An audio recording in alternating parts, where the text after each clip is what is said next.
Saya pegawai bank konvensional, rencana resign tahun depan. Selama bekerja saya punya rumah, kendaraan, tabungan. Jika sudah keluar, apakah harta saya halal atau haram?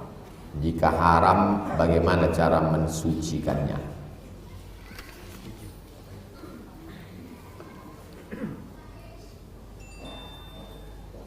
Semua barang yang dari riba yang diperoleh sebelum orang itu masuk Islam, waktu zaman Nabi, kata Nabi, tidak perlu kau buang, kau hancurkan. Kenapa? Karena dia tak tahu. Yang kedua, dia tak Islam. Itulah makna illa ma qad salaf, kecuali yang sudah lalu. Itu dalil bagi orang yang mengatakan gak apa-apa, kan udah berlalu. Dalilnya mana? Sahabat Nabi dulu kan tak ada disuruh Nabi hancurkan rumahnya. Beda, karena waktu itu belum kalau udah Islam udah jelas ya haram. Jadi kalau mau, serahkan semua harta itu ke Baitul Mal. Zaman Nabi ada namanya Baitul Mal, tempat ibadah, sholat, Baitullah. Kalau tempat zakat, wakaf, infak, sedekah, wasiat, hibah, ghanimah, namanya Baitul Mal. Serahkan semuanya. Makanya banyak sekali artis-artis yang tobat itu pulang dari nol. Ini haram semua. Diserahkan kemana? Sekarang tak ada lagi Baitul Mal. Masalih ammah, untuk kepentingan umum, masjid, sekolah Islam, pesantren, panti jompo, panti yatim. Begitulah yang saya tahu. Tanya juga ke ustadz yang lain, mungkin dia punya baca referensi kitab yang lain. Jelas, tak ada tawar-menawar. Itu maka saya tak diundang lagi di bank konvensional, karena saya tak pandai berlembut-lembut. Apakah sama hukum air liur anjing sama bulunya? Idza walaghal kalbu fi ina'i ahadikum. Ini ember, ada air, datang anjing menjilat, fa'ahriquhu, tumpahkan semua. Setelah itu waghsiluhu, basuh, cuci 7 kali. Salah satunya dengan air bercampur tanah. Ambil tanah itu, masukkan ke air, siramkan dia basuh 1 kali, 6 kali dengan air suci mensucikan. Begitu cara membasuh. Agama Islam agama primitif, agama ketinggalan zaman, sudah ada deterjen kok masih pakai tanah. Ternyata bakteri yang ada di dalam air liurnya itu tidak mati dengan deterjen dan sabun dan sampo. Dia hanya mati dengan bakteri yang ada dalam tanah. Makan bakteri, bukan jeruk makan jeruk. Sudah diteliti oleh pakar mukjizat Al-Quran dan hadis di Paris, Perancis. Saya mendengar ceramahnya di Masjid Al-Hadiyul Islami di Kairo tahun 1999. Saya mahasiswa semester 3. Datanglah pakar-pakar menyampaikan bahwa ketika bakteri dari tanah memakan bakteri dari binatang, dan ternyata yang disuntikkan ke dalam manusia itu adalah bakteri, virus disuntikkan ke dalam untuk membunuh virus. Maka banyak orang tak mau anaknya disuntik virus, karena yang dimasukkan ke badan itu adalah virus, untuk melawan virus. Belaga virus itu di dalam. Virus belaga, dia yang mati. Polisi menembak polisi, yang mati CCTV.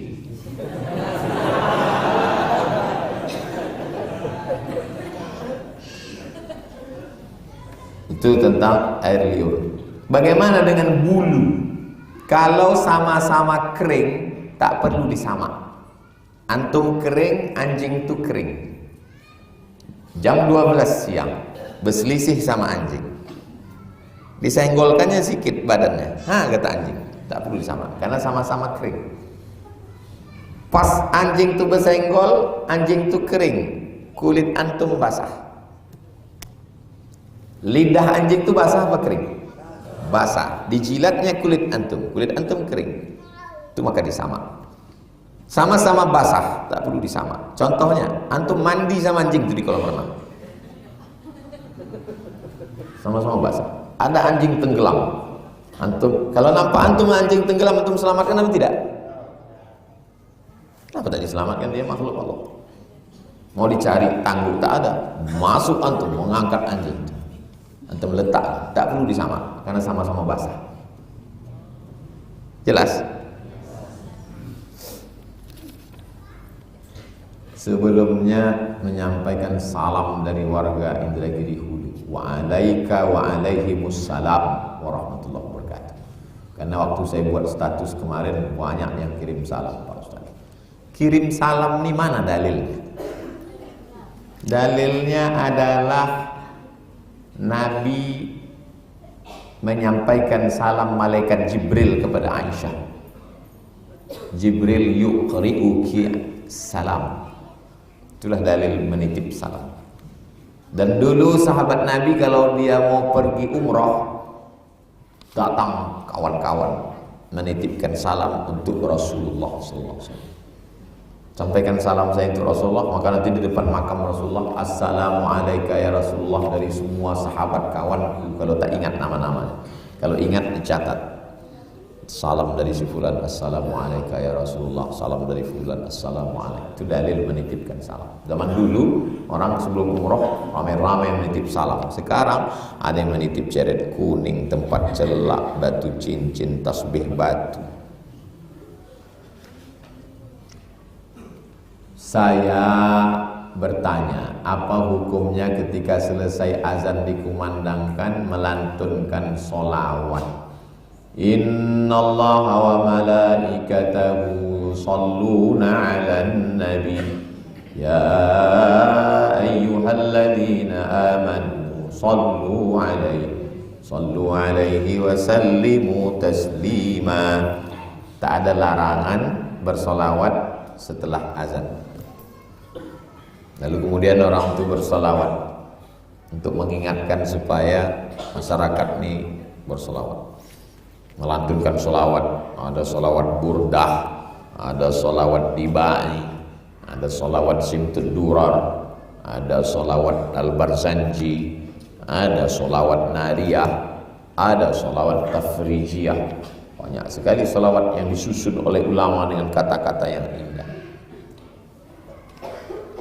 Dilantunkannya dengan irama salatullah salamullah ala taha rasulillah, salatullah salamullah ala yasin habibillah. Masuk anak satu lagi, Allahumma salli ala sayyidina Muhammad wa asghili zalimin bizzalimin. Masuk anak satu lagi, sallallahu ala Muhammad sallallahu alaihi wasallam. Masuk anak satu lagi, maulaya salli wa sallim daiman abada ala habibika khairil khalqi kullihim. Itu sebenarnya mengajarkan anak dan masyarakat supaya bersolawat. Dan solawat yang dengan irama itu lebih mudah dihafal dan terngiang di telinga. Antum lagu yang antum dengar agak 3 kali, setelah berhenti mendengar dia masih terngiang tidak? Bu, Lagu yang ibu dengar sekali, dua kali, setelah berhenti didengar sambil memasak, terngiang lah. Terngiang. Ngiangnya itulah yang mau dirubah dengan selawat. Paham? Jadi kalau anak-anak ini berselawat di masjid untuk mengusir ngiang-ngiang, terngiang dia sambil begitu sulit. Itulah yang diusir. Dia kalau tak dikasih contoh orang tak paham kadang. Paham?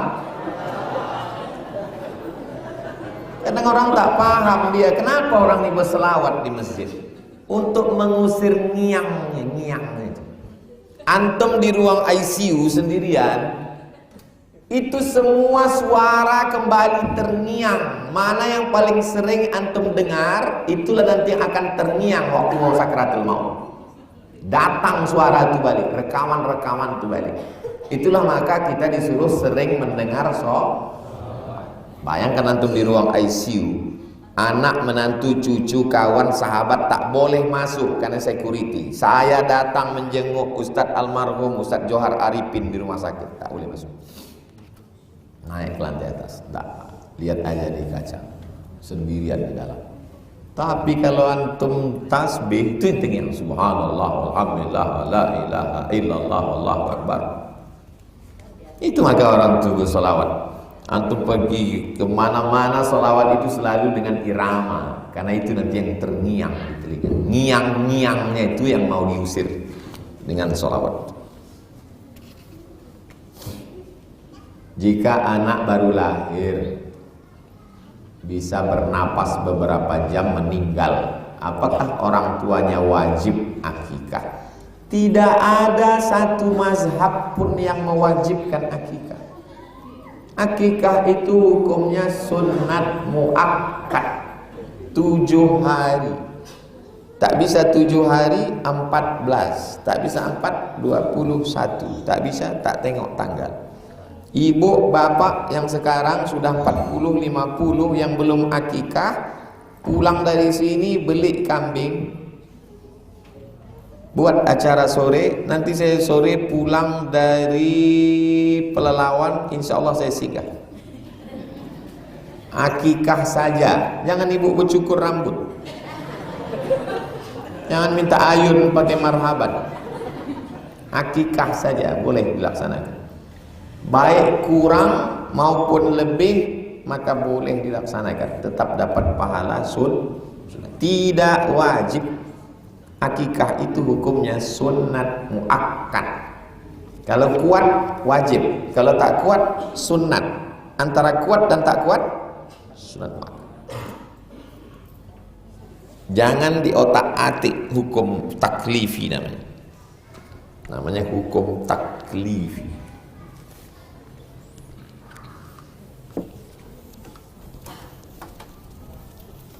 Kuat wajib.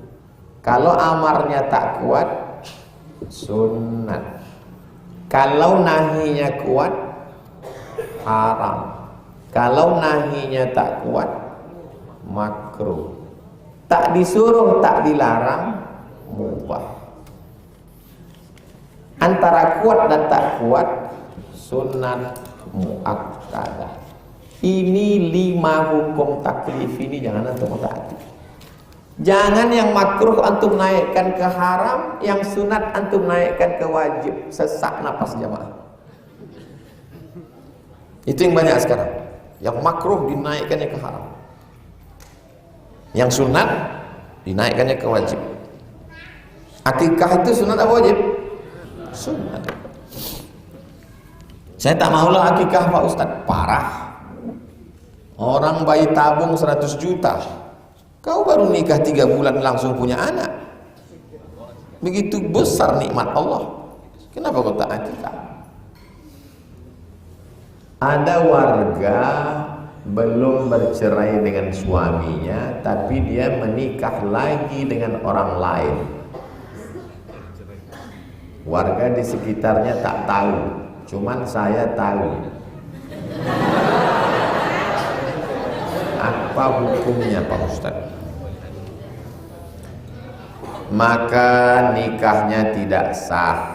karena perempuan itu bercerai setelah jatuh talak sampai 3 bulan, 3 kali suci, haid, suci, barulah dia boleh nikah dengan laki-laki lain. Dalilnya, wal mutallaqatu yatarabbasna bi anfusihinna salasata quru. Kalau hamil hatta tadakna hamlahun, sampai anaknya lahir habis nifas. Kalau lakinya mati, walladzina yutawaffawna minkum wa yadharuna azwajan yatarabbasna bi anfusihinna arba'ata ashhurin wa ashra, 4 bulan 10 hari. Itu namanya iddah. Iddah itu masa fase menunggu, khawatir ada benih dalam, nanti anaknya tak jelas anak siapa. Ini dia istri orang, nikah dengan orang lain, mungkin nama lakinya ini Bang Toib, tak pulang-pulang,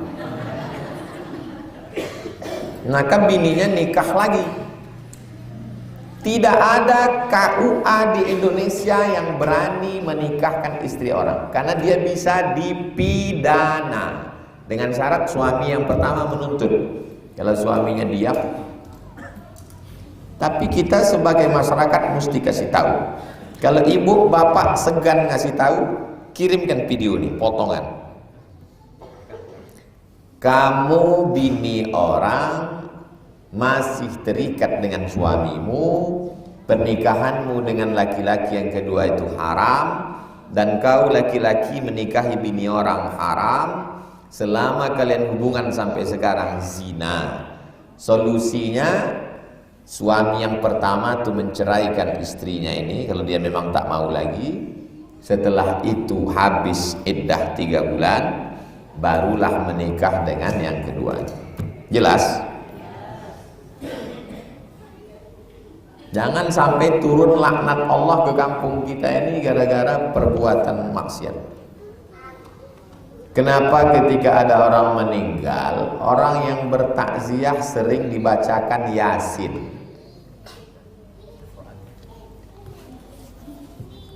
Wa in khatimul Qur'ana, buka buku 99 tanya jawab salat. Saya ambil dari Al-Azkar dan dari sini juga, dari Riyadhus Shalihin. Wa in khatimul Qur'ana fahuwa hasanun. Yang paling bagus dikhatamkan Al-Quran. Jadi yang paling bagus bukan Yasin, tapi yang paling bagus itu adalah khatam Al-Quran. Yang paling bagus itu dikhatamkan Al-Quran. Jadi pertanyaannya, kenapa Yasin Pak Ustadz? Yang paling bagus bukan Yasin, khatam Quran.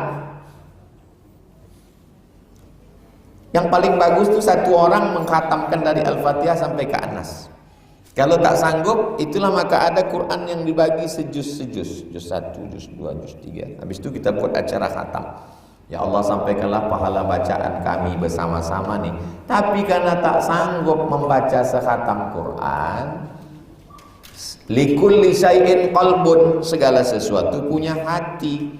Wa qalbul Quran Yasin. Hatinya Al-Quran itu adalah Yasin. Itulah mengapa yang paling bagus itu dibacakan Yasin.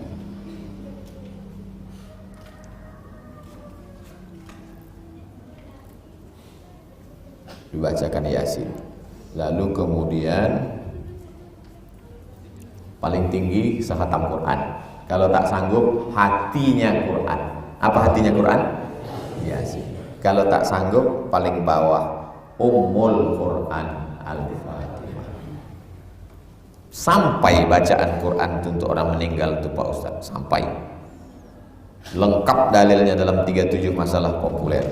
Yang punya buku 37 masalah populer angkat tangan. Nah, minta sama dia biar dikopikan Ustaz. Mana yang pembahasan tentang bacaan Quran untuk orang meninggal itu ada lengkap semua dalil-dalil. Bagi yang tak yakin sampai, saya tak memaksa, cuman saya minta nama lengkapnya. Nanti kalau dia mati, saya kirimkan Yasin. Kalau tak sampai, cepat-cepat kasih kabar.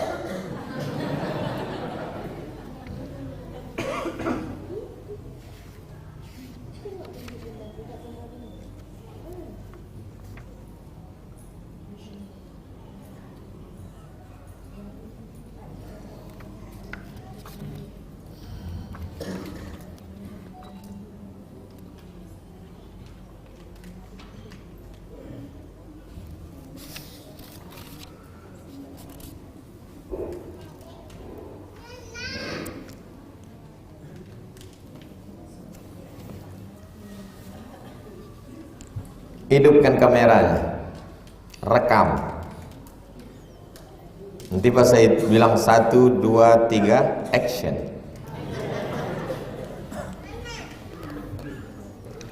Tunggu dulu, jangan hidupkan dulu. Udah? 1, 2, 3. Buka kitab Riyadhus Shalihin halaman 275. Qala Syafi'i, Imam Syafi'i berkata rahimahullah, Allah merahmatinya, wa yustahabbu, dianjurkan sunat hukumnya, an yuqra'a indahu syai'un minal Qur'an, dibacakan Quran kepada orang yang sudah meninggal dan dikubur itu. Wa in khatamul Qur'ana kullahu, kalau dikhatamkannya sekhatam Quran 30 juz semuanya, kana hasanan, maka itu baik. Ini ada dalam bab doa lil mayyit ba'da dafnihi, setelah menguburkan mayat. Imam Nawawi mengutip Imam Syafi'i mengatakan ada baca Quran untuk mayat yang sudah dikubur. Saya percaya kepada Imam Nawawi dan Imam Syafi'i. Adapun kalian yang percaya kepada ustadz yang cuman baca buku kalau laptopnya hidup, maka saya lebih percaya pada Imam Syafi'i. Wallahu a'lam bishawab. Assalamualaikum warahmatullahi wabarakatuh. Anda kirimkanlah pada orang yang tak percaya. Udah jelas? Antum tak tahu halaman berapa, tapi jelasnya dalam bab doa lil mayyit ba'da dafn. Imam Syafi'i.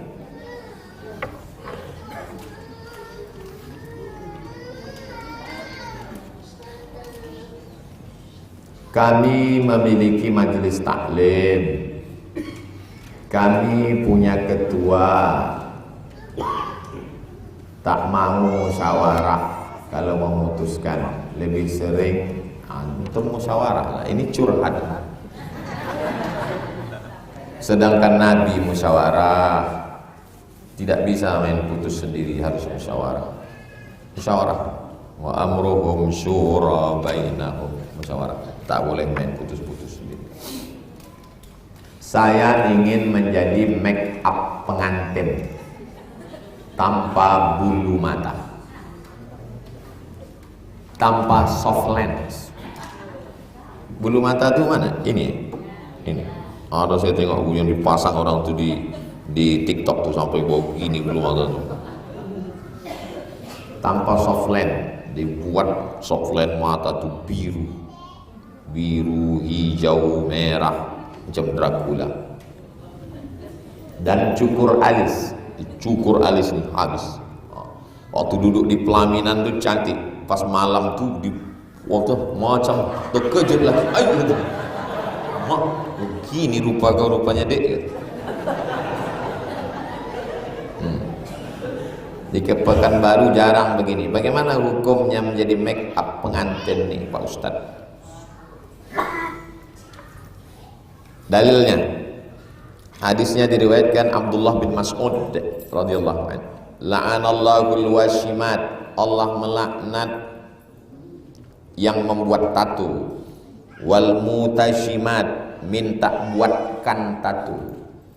Wal mutanammisat, mencabut, mencukur apa nih? Wal mutafallijat, mengotak-atik gigi, memotong, menjarang, merapat. Wal mughayyirat, 5, merubah-rubah. Lil husni, karena untuk melebihkan. Adapun merubah dari yang tak layak menjadi layak, boleh. Tumbuh bulu matanya ini macam bulu ketiak. Lalu kemudian ibu make up tadi menggunting, merapikan. Boleh apa tak boleh? Boleh. tumbuh gigi ini, maaf cakap, dia senyum kawan trauma. Mak katanya. Lalu datang Pak dokter nih, dipasangnya lah kawan, sehingga bisa dalam sekian bulan rapi balik. Boleh apa tak boleh? Nauzubillah, nauzubillah, nauzubillah, terjadi kebakaran, terbakar sebelah. Lalu operasi face off. Boleh apa tak boleh?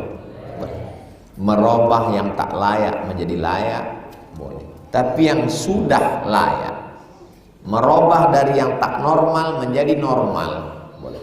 Yang sudah normal jadi abnormal, hanya karena mengikuti tren.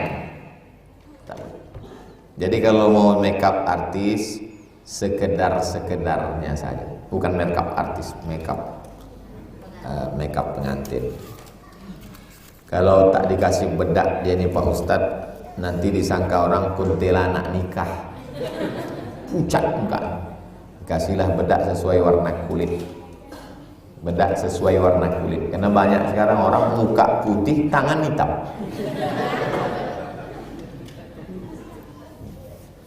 Sesuai. Untuk apa sebetulnya makeup?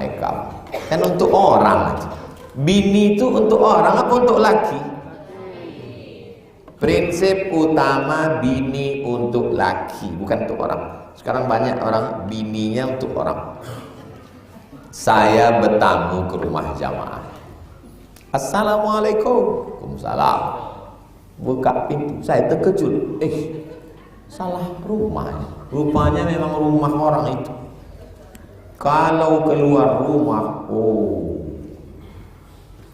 begitu di rumah macam mak lampir.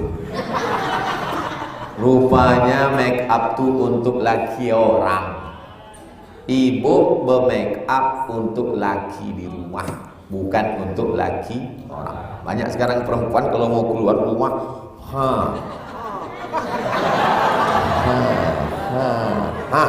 untuk laki orang. Di rumah macam sapu tahun.